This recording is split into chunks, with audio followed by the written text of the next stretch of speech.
Okay, so sometimes a single word just opens up like a whole universe of meaning depending on who you ask. Hmm. That's what really hooked me with this Mind Shift Talks piece you shared. Money has a different name. Yeah, it's a great title. Really captures it. It totally does. It dives right into this idea that, okay, we all say money, but what that actually stands for in our Hmm. lives, it can be completely different for everyone. It's quite a fundamental thing, isn't it? But they look at it through such a personal lens. Yeah. Very subjective, our relationship with money. Exactly. So let's try and unpack some of that.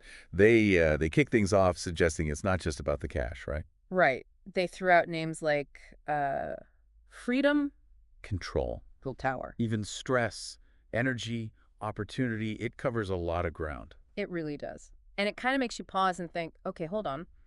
What names pop into my head first when I think about money? That first reaction, it tells you something, doesn't it? For sure. And the piece explores that tension, between money for security, like knowing you've got a roof over your head, food on the table, Basic safety net stuff. yeah, Hmm. versus money as like freedom, the key to travel, or maybe taking a risk, leaving a job you don't like. Right, right.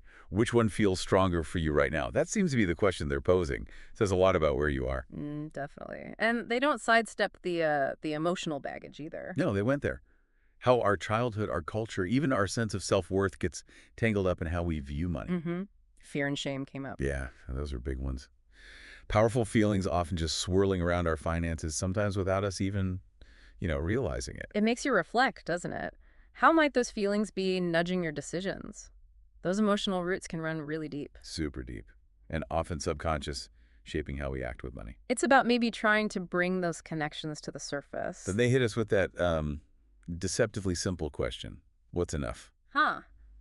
Simple, but Yeah. yeah, not so simple. Exactly. Yeah. Because the spectrum they point out is huge, right? From just scraping by to like never even thinking about checking your bank account. It really forces you to consider, okay, what does enough actually look like for me? What's my personal definition of, I don't know, being content financially? And that idea of enough, it often links straight into time, doesn't it? Yes, they made that connection really clearly. Money as a tool to potentially buy back your time. Yeah, time for what matters. Your health, family, maybe pursuing a passion. That concept really resonates. Trading your energy, your life force for money. And then ideally, using that money consciously to build the life you actually want. It's a powerful framing. It makes you think, how am I trading my time right now?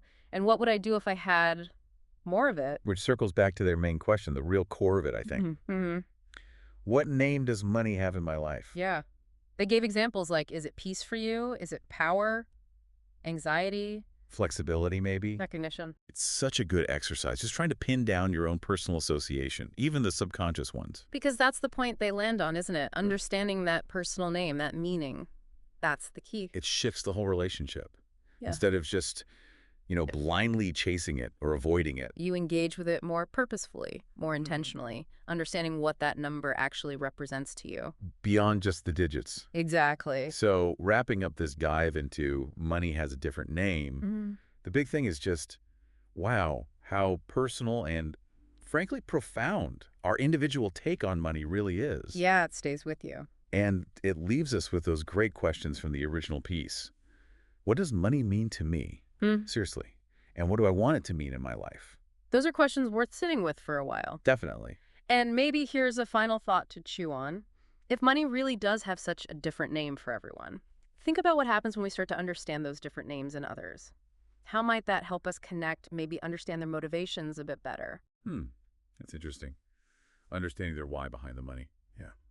Lots to think about.